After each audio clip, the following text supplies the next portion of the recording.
Hello friends, what's up. मैं हूं Archana Saurabh. Welcome to #achiever.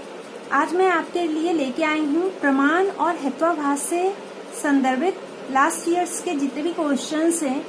हालांकि ये न्यू इंट्रोड्यूस टॉपिक है हमारे NTA नेट में, UGC में।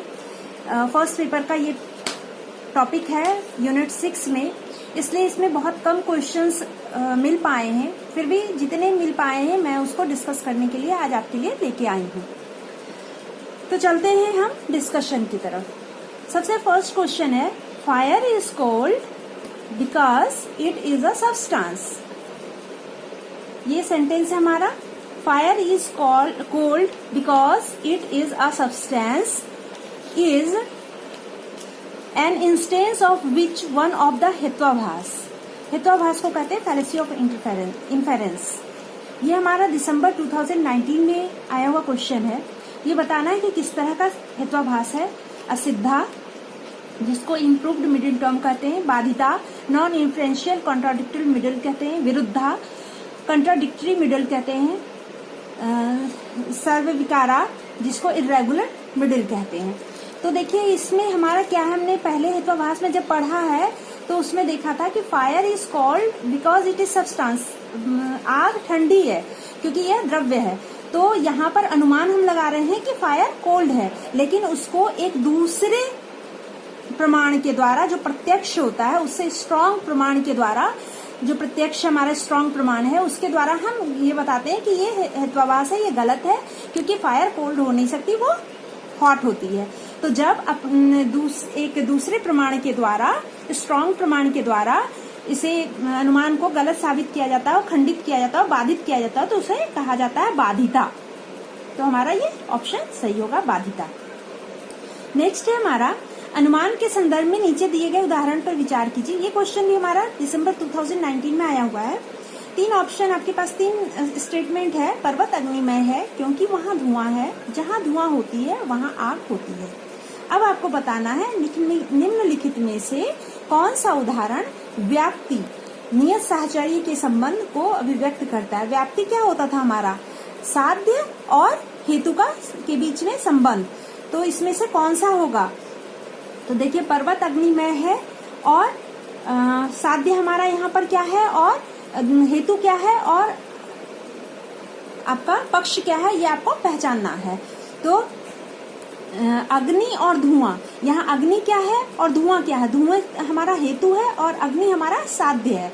तो यहाँ धुएं को देखकर हम अग्नि के बारे में अनुमान लगा रहे हैं, जिसके बारे में अनुमान लगाते हैं वो हमारा साध्य हो जाता है। तो इन दोनों के मध्य में ही ये नियत साहचर्य संबंध होगा। हमेशा हेतु और साध्य के बीच में साहचर्य संबंध के बारे में हम बात करते हैं। Which of the following is true with reference of अनुपलब्धि। अब देखिए अनुपलब्धि यानी अभाव जो means as a means of knowledge. जो मीन्स ऑफ नॉलेज के बारे में जब हम अनुपलब्धि के बारे में पढ़े थे तब हमने कहा था कि अगर किसी चीज का अभाव है तो वो भी स्वयं में एक प्रमाण होता है। तो इसमें 4 ऑप्शंस दिए हुए हैं, आपको बताना है कि कौन सा सही है। 1, do not cognize the pot on the table, therefore it is absent there. 1, directly perceive the absence of pot on the table. Third option है 1, infer the absence of a pot on the table since 1, do not find it to be there. 1, know the absence of the pot on the table because 1 know its similarity with other. Similarity तो हमारा इसमें आएगा ही नहीं, वो तो उपमान में जाता है। तो हमारा इसमें क्या होगा कि कोई चीज का अभाव उसका प्रमाण माना जाएगा। तो इसका मतलब हमारा फर्स्ट ऑप्शन होगा 1, do not cognize the pot on the table.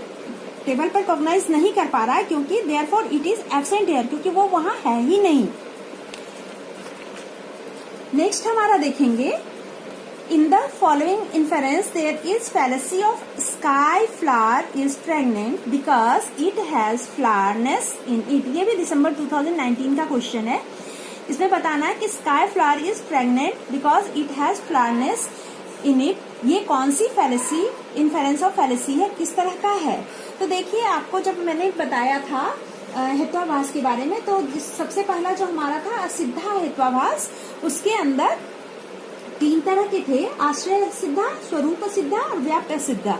तो उसमें जो आश्रय सिद्धा था, इसमें ये हम कहते थे, आप ये देख सकते हैं, आश्रय सिद्धा, इसमें हम कहते थे कि जब हेतु का आश्रय यानी पक्ष अनरियल हो तब आश्रय सिद्धा होता है। Sky lotus is pregnant because it is a lotus. यहाँ भी वही है हमारा कि स्काई फ्लावर, तो ये हमारा आश्रय ही गलत है, अनरियल है, वास्तविक नहीं है, इसीलिए स्काई फ्लावर नाम की कोई चीज होती ही नहीं है। तो इसलिए यहाँ पर हमारा कौन सा आएगा, आश्रय सिद्धा। नेक्स्ट है हमारा, in the following example there is hetvabhasa which is known as shabda is eternal because there is shabdatva in it. शब्द इटर्नल है क्योंकि उसके अंदर शब्दत्व है, कहीं शब्दत्व भी देगा या फिर कहीं साउंडहुड भी दे सकता है। तो ये कौन सा कहलाता है, देखिए आप इसकी व्याख्या कर सकते हैं इस तरह से कि जब आपने पढ़ा था असाधारण हेत्वाभास में असाधारण अनैकांतिका, असाधारण सव्याभिकारा में आपने पढ़ा था कि जब हेतु पक्ष में तो हो लेकिन ना तो सपक्ष में पाया जाए ना ही विपक्ष में पाया जाए। और इसका उदाहरण हमने देखा था कि क्या होता था कि sound is eternal because it is Audible. शब्द नित्य है क्योंकि वह सुनाई देता है। इसी तरह से इसको हम ले सकते हैं, shabda is eternal because it is shabdatva, इसमें शब्दत्व है, तो इसको हम ये कह सकते हैं कि व्याख्या कर सकते हैं कि आत्मा नित्य है क्योंकि वह उसमें शब्दत्व नहीं है, या फिर घड़ा अनित्य है, उसमें भी शब्दत्व नहीं है, तो ना सपक्ष में है न विपक्ष में है। तो इस तरह के क्या कहते हैं, असाधारण अनैकांतिका। Upamana is considered as a case of pratyabhijna by. ये उपमान और ये सारी चीज को प्रतिभाजना की तरह से किस में लिया गया था, न्याय में, सांख्य में, जैन में, वैशेषिक में। तो इसका उत्तर होगा न्याय में, न्याय दर्शन में लिया गया था। नेक्स्ट है हमारा, dash is the knowledge of the relation of the name and the object और the thing denoted by the name.